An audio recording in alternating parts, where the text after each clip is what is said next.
پوچھو جا کے ان مسجدوں کے پردھانوں سے، متولیوں سے، بتاؤ کیا کیا آج تک تم نے اپنی مسجد سے بیٹھ کے ہمارے لیے؟ کوئی مسجد میں آ رہا ہے، کسی کو قرآن شریف چاہیے، کسی کو کتاب چاہیے، کسی کو اپنا دکھ درد بانٹنا ہے، کسی کی پریشانی ہے، ارے تمہیں بٹھایا اسی لیے مسلمانوں مسجد کے اندر کہ تم مسجد میں بیٹھ کے انسانوں کا بھلا کرو گے۔ نماز تو پڑھنی ہے، نماز کا مقصد یہی ہے کہ تم برائیوں کو چھوڑ کے اچھائی کی طرف لگ جاؤ۔ مسجد کی نماز کا مطلب ہی یہی تھا کہ تم اب برائی کے خلاف اٹھ کے کھڑے ہو جاؤ گے، اسی لیے تو مسجد بنائی گئی۔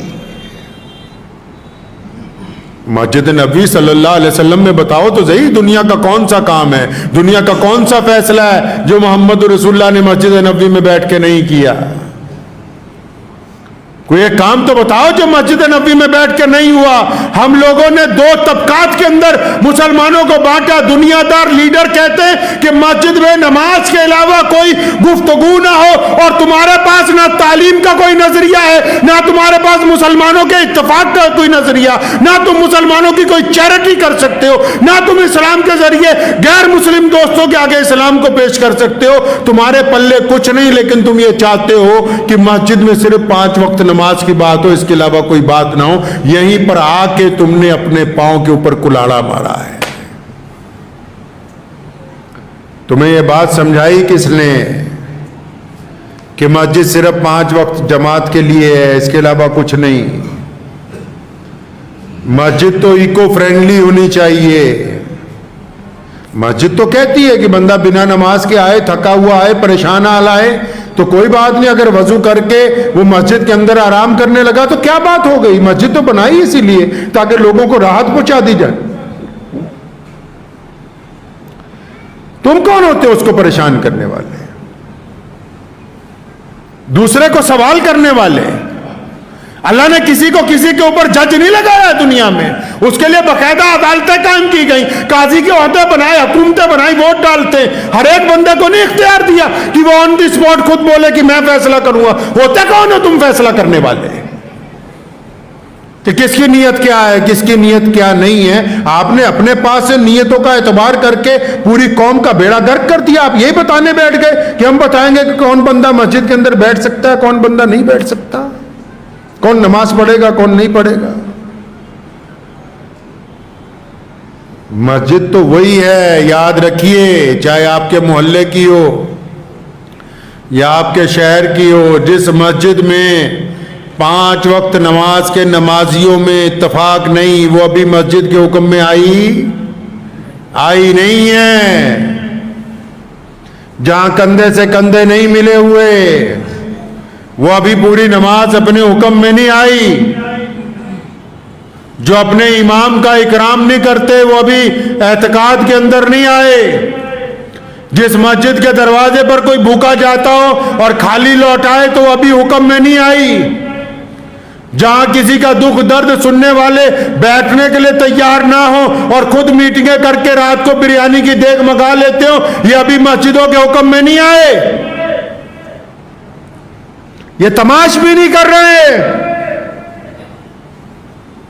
پوچھو جا کے ان مسجدوں کے پردھانوں سے، متولیوں سے، بتاؤ کیا کیا آج تک تم نے اپنی مسجد سے بیٹھ کے ہمارے لیے؟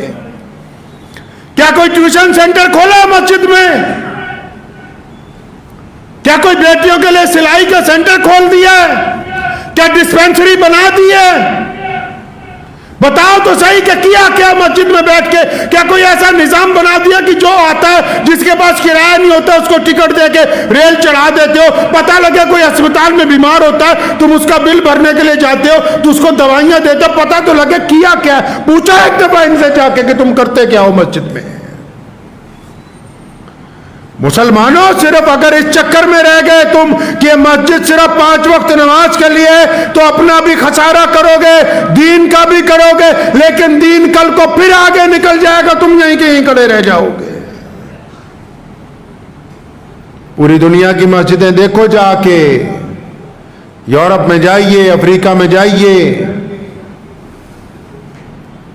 عرب کے اندر جائیے، گلف کی کنٹریوں میں جائیے، پتہ لگے گا مسجد ہوتی کیا ہے، مسجد کے حقوق کیا ہیں، مسجد کرتی کیا ہے۔ بڑے بڑے ادارے مسجدیں چلاتی ہیں، بڑی بڑے اسکول، بڑی بڑی یونیورسٹیاں مسجدیں چلاتی ہیں۔ تم نے دین کو جب دنیا سے الگ کیا، مسلمانوں کے لیے دین اور دنیا دو شعبے نہیں ہیں، ہمیشہ بات پلے باندھ لو، ہماری دنیا بھی ہمارا دین ہے، ہمارے پاس نہیں ہے دنیا کا کوئی کھانا۔ پوری دنیا میں یہی تو لطف کی بات ہے۔ آپ کو پتا ہے کیا لطف کی بات ہے؟ جو باطل ہے، یا آپ پوری دنیا میں کہیں جائیں گے، کوئی عبادت گاہ بنتی ہے نا، تو کئی لوگ کتراتے ہیں کہ عبادت گاہ کے قریب کا پلاٹ نہیں لینا، پریشان ہو جائیں گے۔ لیکن جب مسجد بنتی ہے تو مسلمان زیادہ پیسے اس لیے لگاتا ہے کہ مسجد کے ساتھ والا پلاٹ مل جائے تاکہ میرا گھر اللہ کے گھر کے ساتھ جڑ کے بن جائے۔ یہ فرق ہے ایمان کے اندر اور کھوکھلے دلوں میں۔ اس لیے اپنے اندر تھوڑی بیداری لائیے۔ جو لوگ جن کو اللہ نے مسجدوں کی ذمہ داری دی ہے، یا جو مسجدوں میں پردھان بنے ہوئے ہیں، ممبر بنے ہوئے ہیں، پہلے تو 2 رکعت اللہ کا شکر ادا کریں بھی اللہ نے آپ کو اپنے گھر کا نوکر بنا لیا، مجاور ہو۔ قرآن پاک میں لکھا ہے کہ حرم کے مجاور ان سے آگے نہیں بڑھ سکتے جو اللہ کے راستے میں بیٹھتے ہیں گھوڑوں کے اوپر۔ مجاور ہونا ہی بڑی بات ہے اللہ کے گھر کا۔ پہلے تو شکر ادا کرو کہ اللہ نے آپ کو اپنے گھر کا مجاور بنا لیا، اور پھر اس بات کو ذہن میں بٹھا لو کھوپڑی میں کہ یہ جو لوگ آ رہے ہیں مسجد تک، یہ اللہ کے مہمان ہیں۔ اللہ کے مہمانوں کا اکرام کرنا سیکھ لیجئے۔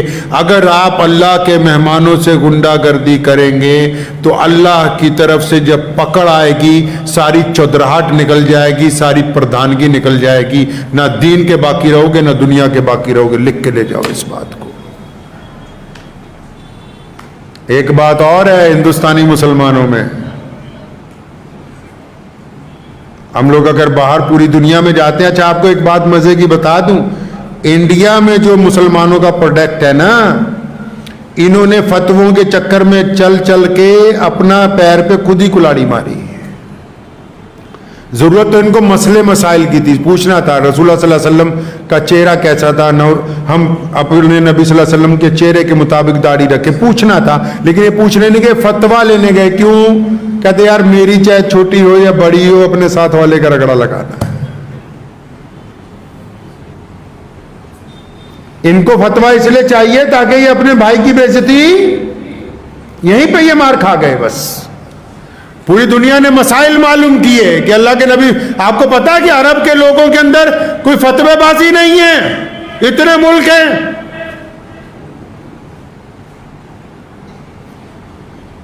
کیونکہ قرآن کو اس کے فہم کے مطابق سمجھ رہے ہیں۔ ہم نے خود قرآن نہیں پڑھنا،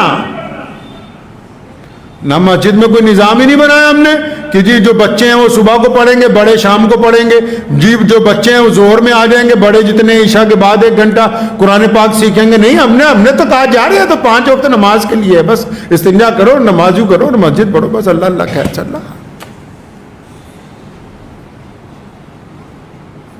دودھ چاہیے اصلی، دیسی گھی لینے جائیں گے بھی اصلی ہے، کپڑا لینے جائیں گے بھی بڑھیا کوالٹی کا چاہیے، ساری چیزیں ان کو اصلی چاہیے، ہونی بھی چاہیے، صحت کا معاملہ ہے۔ امام چاہیے، امام کیسا چاہیے بھائی؟ سستا، جتنا سستا ہو سکے اتنا سستا، 4000 میں مل جائے، 5000 میں مل جائے، 6 میں مل جائے، رونے لگیں گے 10,000 پہ، آنسو آ جائیں گے صدر صاحب کی آنکھوں میں۔ میرے دادا حضرت مولانا مفتی محمد احمد رحمانی رحمۃ اللہ علیہ فرمایا کرتے تھے، ہمارے خاندان کے تمام علماء کو فرماتے تھے اپنا کام کرتے رہو گے، ممبر پہ بیٹھو گے تب ان کو سچی بات سناؤ گے، یہ تو برداشت ہی نہیں کرتے کہ مولوی ان کو صحیح بات کہہ دے، تو فوراً کمیٹی والے میٹنگ بلائیں گے کہ اتارو اس کو آج مسجد کی امامت سے۔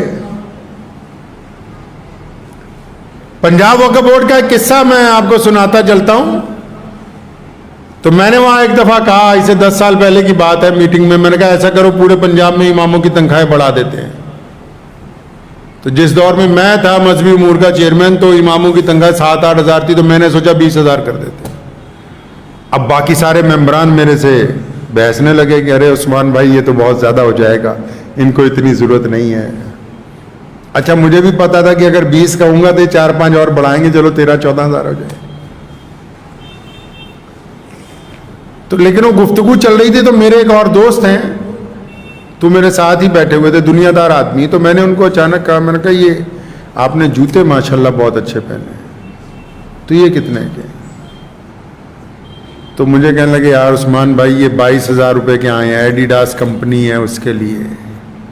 تو میں نے بس ٹھیک ہے، تو تمہیں جوتوں کی ضرورت ہے، مولویوں کی تھوڑی ضرورت ہے. اس قوم کو جوتیوں کی ضرورت ہے، ان کو اچھے لوگ تھوڑی چاہیے بھائی، ان کو چمچے چاہیے، یہ خود بھی نہیں چاہتے.